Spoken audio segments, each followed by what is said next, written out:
नमस्कार विद्यार्थी मित्रांनो, इयत्ता 11वीच्या प्रकरण क्रमांक 2 पैसा या प्रकरणातील पैशाची व्याख्या आणि पैशाचे प्रकार या घटकाचा आजच्या व्हिडिओमध्ये आपण अभ्यास करणार आहोत। आता पैशाची व्याख्या अनेक अर्थतज्ञांनी केलेली आहे। त्यापैकी पहिली व्याख्या जी आहे ती म्हणजे प्राध्यापक क्राउथर यांची। प्राध्यापक क्राउथर यांच्या मते जी वस्तू विनिमय माध्यम म्हणून सर्वसाधारणपणे स्वीकार्य असते आणि त्याचबरोबर जी वस्तू मूल्यमापनाचे व मूल्य संचयनाचे कार्य करते अशी कोणतीही वस्तू म्हणजे पैसा होय। बघा, प्राध्यापक क्राउथर काय म्हणतात, जी वस्तू विनिमय माध्यम म्हणून सर्वसाधारणपणे स्वीकार्य असते आणि त्याचबरोबर जी वस्तू मूल्यमापन व मूल्य संचयनाचे कार्य करते अशी कोणतीही वस्तू म्हणजे पैसा होय। आपण पाठीमागच्या व्हिडिओमध्ये पाहिलं की वस्तू विनिमयामध्ये ज्या अडचणी होत्या नाही का, मूल्यमापनाचं साधन असेल, मूल्य संचयनाचं साधन असेल, या ज्या अडचणी होत्या वस्तू विनिमयाच्या पद्धतीमध्ये, त्या अडचणीवर मात करण्यासाठी पैसा अस्तित्वात आला। आणि मग क्राउथर यांच्या व्याख्येमध्ये तेच सांगण्यात आलेले आहे की जी वस्तू मूल्यमापनाचे व मूल्य संचयनाचे कार्य करते अशी कोणतीही वस्तू म्हणजे पैसा होय। पैशाच्या साह्यानं आपण काय करतो, एखाद्या वस्तूची किंमत ठरवू शकतो, त्याचबरोबर भविष्य कालावधीमध्ये उपभोग घेता यावा यासाठी संपत्तीचा संचय करू शकतो। दुसरी व्याख्या जी आहे ती प्राध्यापक वॉकर यांची आहे। दुसरी व्याख्या कोणाची आहे? प्राध्यापक वॉकर यांची। त्यांची व्याख्या अतिशय सोपी साधी आहे। ते म्हणतात, जो पैशाची कार्य करतो तो पैसा होय। जो पैशाची कार्य करतो तो पैसा होय। मनी इज दॅट मनी डज। साधी सोपी व्याख्या आहे, जो पैशाची कार्य करतो तो पैसा होय। म्हणजे जी वस्तू, जो घटक पैशाचे कार्य करतो त्याला काय म्हणा, पैसा म्हणा। अशा पद्धतीची व्याख्या प्राध्यापक वॉकर यांनी केल्याचं आपल्याला पाहायला मिळतं। आता यानंतर आपण पाहिलं की पैसा अस्तित्वात येण्यापूर्वी देवघेवीसाठी वस्तू विनिमयाची पद्धत वापरली जात होती। मग आता पैसा लगेच अस्तित्वात आला का? जो आज आपण वापरतो तो पैसा हळूहळू काय झालेला आहे, अस्तित्वात आल्याचं आपल्याला पाहायला मिळतं। मग पैशाची उत्क्रांती कशी झाली? पैसा अस्तित्वात येण्याचे कारण उत्क्रांती आहे, क्रांती नव्हे। आता बघा, पैसा अस्तित्वात येण्याचं कारण उत्क्रांती आहे आणि क्रांती नव्हे। आता उत्क्रांती आणि क्रांती यातील फरक आपण पहिल्यांदा समजून घेतला पाहिजे। उत्क्रांती म्हणजे काय तर क्रमविकास। उत्क्रांती म्हणजे काय? क्रमविकास। जीवसृष्टीत अविरत घडत राहणारी बदल प्रक्रिया। बघा, जीवसृष्टीत अविरत घडत राहणारी बदल प्रक्रिया म्हणजे उत्क्रांती किंवा क्रमविकास आपल्याला म्हणता येईल। या प्रक्रियेतून लाखो वर्षाच्या कालावधीत आदिजीवामध्ये बदल होऊन अतिप्रगत प्राणी आणि वनस्पती उत्पन्न झाल्या, नाही का। उत्क्रांती म्हणजे काय तर क्रमविकास। आपण बघितलं की लाखो वर्षाच्या कालावधीमध्ये आदिजीवामध्ये बदल होऊन अतिप्रगत प्राणी आणि वनस्पती काय झालेले उत्पन्न झालेत। त्याचप्रमाणे पैसा हा सुद्धा क्रमविकासानेच अस्तित्वात आलेला आहे, क्रांतीमुळे नाही। आता क्रांती म्हणजे काय तर मौलिक परिवर्तन। क्रांती म्हणजे काय? मौलिक परिवर्तन। सामाजिक परिवर्तनाचे साधन म्हणून शासन पद्धतीत केलेले मौलिक परिवर्तन म्हणजे क्रांती होय। किंवा असंही दुसरं सांगितलं जातं की जुने मोडणे व नवीन घडवणे असा क्रांतीचा अर्थ सांगितला जातो। पण पैसा हा क्रांतीमुळे अस्तित्वात आला नाही, तर त्याच्या अस्तित्वात येण्याचं कारण काय? उत्क्रांती। क्रमविकासानं पैसा काय झाला, अस्तित्वात आल्याचं आपल्याला पाहायला मिळतं। हळूहळू पैशाच्या स्वरूपामध्ये बदल होत गेला। आता मग पैशाचा प्रकार सांगितले जातात, त्यामध्ये अगदी आधुनिक काळापर्यंत जर आपण पैशाचा क्रमवार विकास बघितला तर आपल्याला लक्षात येईल की अगोदरच्या कालखंडामध्ये अगदी सुरुवातीला पशु पैसा अस्तित्वात आला, त्यानंतर दुसरा अस्तित्वात आला तो म्हणजे वस्तू पैसा, त्यानंतर तिसरा अस्तित्वात आला तो म्हणजे धातू पैसा, त्यानंतर अस्तित्वात आला तो म्हणजे धातूची नाणी, त्यानंतर अस्तित्वात आला कागदी पैसा, त्यानंतर अस्तित्वात आला पतपैसा, त्यानंतर अस्तित्वात आला प्लास्टिक पैसा आणि त्यानंतर अस्तित्वात आला तो म्हणजे इलेक्ट्रॉनिक पैसा। अशा पद्धतीने आपल्याला पैशाच्या उत्क्रांतीविषयी क्रम सांगता येतो। आता पैशाचे प्रकार सांगायचं झालं तर पहिला पैशाचा प्रकार सांगितला तो पशु पैसा। पहिला प्रकार कोणता आहे? पशु पैसा। इतिहास पूर्व काळात देवाणघेवाणीचे माध्यम म्हणून पशु पैसा वापरला जात होता. इतिहासपूर्व कालखंडामध्ये देवाणघेवाणीचे माध्यम म्हणून पशु पैसा वापरला जात होता. आता पशु पैशामध्ये कशा कशाचा वापर केला जात होता, तर गायी असतील, शेळ्या असतील, मेंढ्या असतील इत्यादीच्या साह्यानं लोक आपले देवाणघेवाणीचे व्यवहार जे आहेत ते पूर्ण करत होते. परंतु त्यामध्ये एक अडचण होती, नाही का. पशुपैशामध्ये काय अडचण होती की विभाजनाची अडचण होती. काय अडचण होती? विभाजनाची अडचण होती. आणि त्यामुळं या अडचणीवर मात करण्यासाठी वस्तू पैसा अस्तित्वात आला. आता विभाजनाची अडचण कशी होती? समजा एखाद्याकडे घोडा आहे, नाही का, आणि एखाद्या त्या घोड्याच्या बदल्यात त्याला काय पाहिजे, गहू हवेत किंवा तांदूळ हवेत, पण तांदळाचं त्याला अर्धच पोतं हवे आहे. मग त्या अर्ध्या पोत्याच्या बदल्यामध्ये घोड्याचं अर्ध विभाजन करून देणं योग्य ठरत नव्हतं किंवा ते तशी देवघेव करता येत नव्हती. या विभाजनाच्या अडचणीमुळं वस्तू पैसा अस्तित्वात आला. पशु पैसा गेला आणि नंतर काय अस्तित्वात आला? वस्तू पैसा अस्तित्वात आल्याचं आपल्याला चित्र पाहायला मिळतं. आता दुसरा प्रकार सांगता येतो पैशाचा, तो म्हणजे वस्तू पैसा.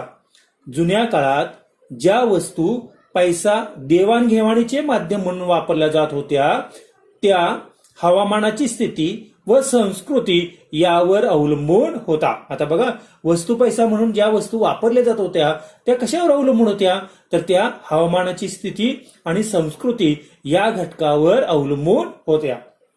म्हणजे उदाहरणार्थ प्राण्यांची कातडी असेल, धान्य असेल, शिंपले असतील, पिसे असतील, हस्तिदंत असतील, मीठ असेल, दगड व दुर्मिळ वस्तू हे विनिमयाचे माध्यम म्हणून वापरले जात होते.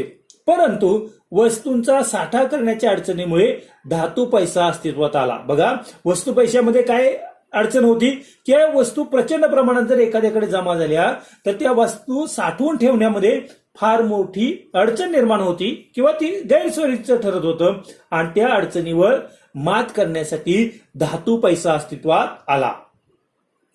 आता धातू पैसा तयार करताना सोने, चांदी, तांबे, अॅल्युमिनियम, निकेल इत्यादी धातूंचा वापर केला जात होता. बघा, धातू पैसा कशापासून तयार केला जात होता? सोने, चांदी, तांबे, अॅल्युमिनियम, निकेल इत्यादी धातूंचा वापर केला जात होता. परंतु मौल्यवान धातू व धातूच्या तुकड्यातील समानतेच्या अभावामुळे धातूच्या नाण्यांचा शोध लागला, नाही का.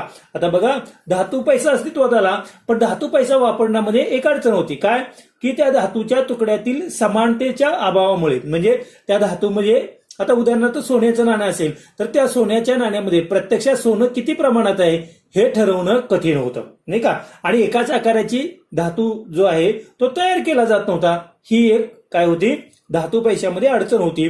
आणि मग त्यामुळं त्याच्यावर मात करत, ह्या अडचणीवर मात करत धातूच्या नाण्यांचा शोध लागला.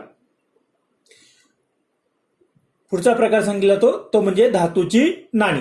पूर्वीच्या काळी विविध राज्यांचे राजे त्यांची मुद्रा असलेली नाणी बनवत असत.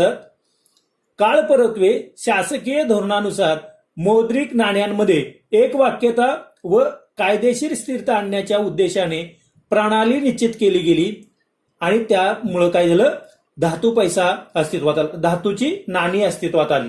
आता बघा, धातूची नाणी कधीपासून अस्तित्वात आली? विशेषतः राजे लोकांच्या कालखंडामध्ये आपण पाहतो की प्रत्येक राज्यामध्ये जो राजा असेल तो धातूंची नाणी काय करायचा, छपाई करायचा. धातूची नाणी तयार केली जात होती. ती धातूची नाणी बनवताना एका बाजूला काय असायचं, त्या राज्याची राजमुद्रा असायची आणि दुसऱ्या बाजूला काय असायचं, त्याचं मूल्य ठरवलं जायचं. आणि कालाच्या ओघानंतर, त्या राजे लोकांचा कालावधी संपल्यानंतर नंतरच्या कालखंडामध्ये सरकारनं सुद्धा अशाच प्रकारचं नाण्यांमध्ये एकवाक्यता आणण्यासाठी त्याला कायदेशीर प्रणाली काय केली, अस्तित्वात आणली. आणि त्यानंतर नाण्यांचं वर्गीकरण केलं जातं. नाण्यांचं वर्गीकरण केलं जातं प्रमाणित किंवा प्रधान नाणी. बघा, शासकीय धोरणानुसार मौद्रिक नाण्यामध्ये एकवाक्यता व कायदेशीर स्थिरता आणण्याच्या दृष्टीनं प्रणाली निश्चित केली गेली आणि त्यानुसार नाण्यांचं वर्गीकरण केलं जातं. वर्गीकरण केलं जातं प्रमाणित किंवा प्रधान नाणी. पहिलं वर्गीकरण म्हणूया आपण त्याला प्रमाणित किंवा प्रधान नाणी. प्रमाणित नाणी म्हणजे ज्यांचे दर्शनी मूल्य व आंतरिक मूल्य सारखे असते, ज्यांचे दर्शनी मूल्य व आंतरिक मूल्य सारखे असते, अधिकृत यंत्रणेद्वारे दर्शनी मूल्याचे विनिमय मूल्य निश्चित केले जाते. ही नाणी सोने, चांदी इत्यादी धातूपासून बनवलेली असतात. ब्रिटिश कालखंडात काही दिवस प्रमाणित नाणी वापरली जात होती. बघा, प्रमाणित नाणी म्हणजे काय, तर त्या नाण्याचं दर्शनी मूल्य म्हणजे काय, त्याच्यावर छापलेली किंमत. उदाहरणार्थ आपण एक 10 रुपयाचं नाणे घेतलं, समजा 10 रुपयावर 10 आकडा लिहिलेला असतो, बरोबर आहे. म्हणजे त्या नाण्याचं मूल्य किती आहे, 10 रुपये, बरोबर आहे. हे झालं दर्शनी मूल्य. आणि समजा तो धातूचा तुकडा आपण वितळवला. आता तो धातूचा तुकडा वितळवल्याला काय होईल, कसा तरी ओबड धोबड आकार त्याचा तयार होईल. मग तो धातूचा तुकडा घेऊन आपण समजा बाजारपेठेत गेलो आणि त्या 10 रुपयाच्या धातूच्या तुकड्यापासून जो धातूचा तुकडा तयार झालाय तो जर बाजारपेठेत विकल्यानंतर आपल्याला 10 रुपये मिळालं, तर त्या अंतर्गत मूल्य सुद्धा किती आहे, 10 रुपये असं म्हटलं जातं. म्हणजे त्या धातूच्या तुकड्याची प्रत्यक्षातली किंमत, याला म्हटलं जातं आंतरिक मूल्य. आता फक्त ब्रिटिश कालखंडामध्ये काही दिवस अशा प्रकारची प्रमाणित नाणी वापरली जात होती, म्हणजे ज्यांचं दर्शनी मूल्य म्हणजे त्याच्यावर छापलेली किंमत आणि त्या धातूचा तुकडा वितळल्यानंतर त्याची येणारी किंमत ही कशी होती, सारखीच होती. अशा नाण्याला काय म्हणतात, प्रमाणित नाणी किंवा प्रधान नाणी. त्यानंतर दुसरं नाण्यांचं वर्गीकरण सांगितलं जातं, त्याला आपण ब म्हणूया, गौण नाणी किंवा लाक्षणिक नाणी. काय, गौण नाणी किंवा लाक्षणिक नाणी. लाक्षणिक नाणी म्हणजे ज्यांचे दर्शनी मूल्य हे आंतरिक मूल्यापेक्षा जास्त असते. बघा, लाक्षणिक नाणी म्हणजे ज्यांचे दर्शनी मूल्य हे आंतरिक मूल्यापेक्षा जास्त असते. ही नाणी अल्युमिनियम, निकेल यासारख्या कमी दर्जाच्या धातूपासून बनवलेली असतात. आता बघा, ज्या नाण्याचं दर्शनी मूल्य हे आंतरिक मूल्यापेक्षा जास्त आहे, म्हणजे उदाहरणार्थ 10 रुपयाचं आपण नाणं घेतलं, त्या धातूच्या नाण्यावर तर 10 रुपये लिहिलेले आहेत नाही का, परंतु तो धातूचा तुकडा जर वितळवला आणि बाजारपेठेत आपण त्या धातूच्या तुकड्याची विक्री करायला गेलो तर त्याची किंमत जर 10 रुपयापेक्षा कमी येत असेल, त्या धातूच्या तुकड्याची मिळणारी रक्कम जी आहे ती 10 रुपयापेक्षा कमी येत असेल, तर त्या नाण्याला काय म्हटलं जातं, गौण नाणी किंवा लाक्षणिक नाणी. म्हणजे 10 रुपयाचं नाणं आपण वितळवलं आणि बाजारात प्रत्यक्षात त्या धातूच्या तुकड्याची किंमत आली 1 रुपया, तर या नाण्याला काय म्हणतात, लाक्षणिक नाणी असं म्हटलं जातं. भारतामध्ये सध्या जी चलनामध्ये नाणी आहेत ती सर्व नाणी लाक्षणिक किंवा गौण नाणी आहेत. म्हणजे या नाण्यांचं दर्शनी मूल्य हे आंतरिक मूल्यापेक्षा जास्त आहे. गौण नाणी ही कमी मूल्याची असल्याने तुलनेने कमी रकमेच्या व्यवहारामध्ये वापरली जातात. गौण नाण्यांच्या वहनीयतेच्या अडचणीमुळे कागदी पैसा अस्तित्वात आला नाही का. आता बघा, नाणी जी होती ती वजनानं, एखाद्याकडे प्रचंड नाणी जर असतील तर ती एका ठिकाणाहून दुसऱ्या ठिकाणी नेणं नाही का, वाहून नेणं हे अडचणीचं होतं. म्हणजे त्या ठिकाणी वहनीयतेची अडचण निर्माण झाली आणि त्याच्यावर मात करत करत काय, कागदी पैसा जो आहे तो अस्तित्वात आला. कागदी पैसा हा, आता पुढचा प्रकार काय, कागदी पैसा. कागदी पैसा हा धातूच्या पैशाला पर्याय आहे. कागदी पैसा हा धातूच्या पैशाला पर्याय आहे. भारतात नोटा चलनात आणण्याचा एकाधिकार मध्यवर्ती बँकेकडे आहे. भारत सरकार व मध्यवर्ती बँकेकडून अंमलात आणलेल्या कागदी चलनाचा समावेश कागदी पैशात होतो. भारतामध्ये जर आपण विचार केला तर नोटा बनवण्याचा एकाधिकार कोणाला आहे, मध्यवर्ती बँकेला आहे. आणि भारताची मध्यवर्ती बँक कोणती आहे, रिझर्व्ह बँक ऑफ इंडिया नाही का. रिझर्व्ह बँकेकडे नोटा छापून चलनात आणण्याचा एकाधिकार आहे, मक्तेदारी आहे. भारतामध्ये 1 रुपयाची नोट व सर्व प्रकारची नाणी भारत सरकारकडून चलनात आणली जातात व त्या पुढील चलनाच्या निर्मितीचे अधिकार मध्यवर्ती बँकेकडे म्हणजेच रिझर्व्ह बँक ऑफ इंडियाकडे आहेत. कागदी पैसा हाताळण्यातील गैरसोय व पैसा साठवण्यातील जोखीम या कारणामुळे बँक पैसा अस्तित्वात आला. बघा, आता कागदी पैसा अस्तित्वात आला, पण कागदी पैसा साठवण्यामध्ये जोखीम होते आणि या कारणामुळेच कोणता पैसा अस्तित्वात आला, बँक पैसा, ज्यालाच आपण पतपैसा असं म्हणतो. मग 6वा प्रकार आपल्याला सांगता येतो तो म्हणजे पतपैसा किंवा बँक पैसा. पतपैसा म्हणजे बँक पैसा होय. बँका लोकांकडून ठेवलेल्या ठेवींच्या आधारे पतपैसा निर्माण करतात. त्याचा वापर पतपैसा निर्मितीसाठी केला जातो. नाही का, आपण बघतो आपण बँकेमध्ये काय ठेवतो, पैसा ठेवतो आणि त्या पैशाच्या आधारे बँका काय करतात, कर्ज देणे घेण्याचे व्यवहार करतात. म्हणजे या ठेवींच्या आधारे ते काय करतात, पतपैसा निर्माण करतात. हा केव्हाही काढता येतो किंवा ज्याचे दुसऱ्या व्यक्तीकडे धनादेश म्हणजे चेक, धनादेश, धनाकर्ष इत्यादींच्या साह्याने हस्तांतरण करता येते. हा धनादेश, धनाकर्ष इत्यादी पैशासारखे कार्य करतो. म्हणजे समजा अ व्यक्तीला ब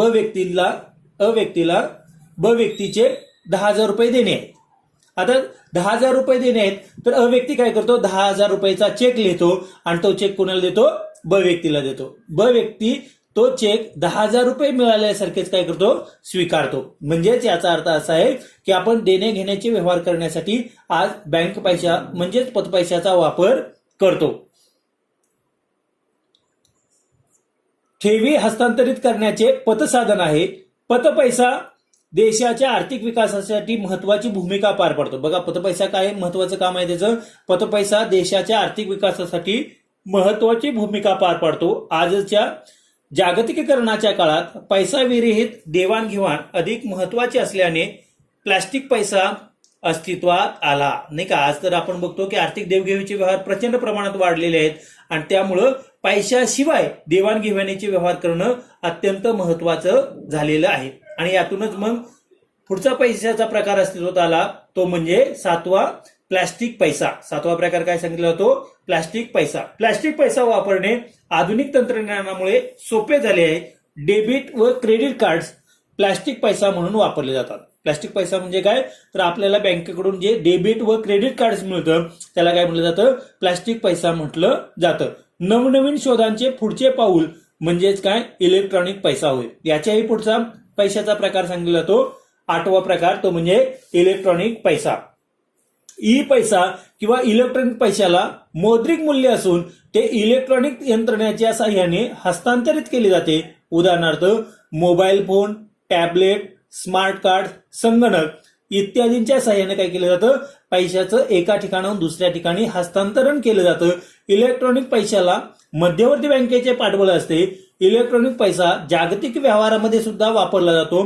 अंकात्मक किंवा संगणकीय पाकिट हा देखील साठवलेल्या इलेक्ट्रॉनिक पैशाचा प्रकार आहे. अशा पद्धतीनं इलेक्ट्रॉनिक पैसा आजच्या कालावधीत मोठ्या प्रमाणात वापरला जातो. नाही का, वेगवेगळे पेमेंट्स ऍप आलेले आहेत आणि या ऍपच्या माध्यमातून नाही का मोबाईलवर, स्मार्टफोनवर आपण वेगवेगळ्या गुगल पे असेल, फोन पे असेल, नाही का, अशा प्रकारच्या वेगवेगळ्या ऍपच्या माध्यमातून आपण एका ठिकाणाहून दुसऱ्या ठिकाणी पैसा काय करू शकतो, पाठवू शकतो. किंवा बँकेचे सुद्धा वेगवेगळे ऍप्स आहेत, या ऍपच्या माध्यमातून आपण काय करू शकतो, पैसा एका ठिकाणाहून दुसऱ्या ठिकाणी सहजरित्या पाठवू शकतो. अशा पद्धतीनं पैशाचे एकूण 8 प्रकार सांगितले जातात. त्यापैकी पहिला पैसा होता तो म्हणजे पशु पैसा. दुसरा पैशाचा प्रकार सांगितला जातो वस्तू पैसा.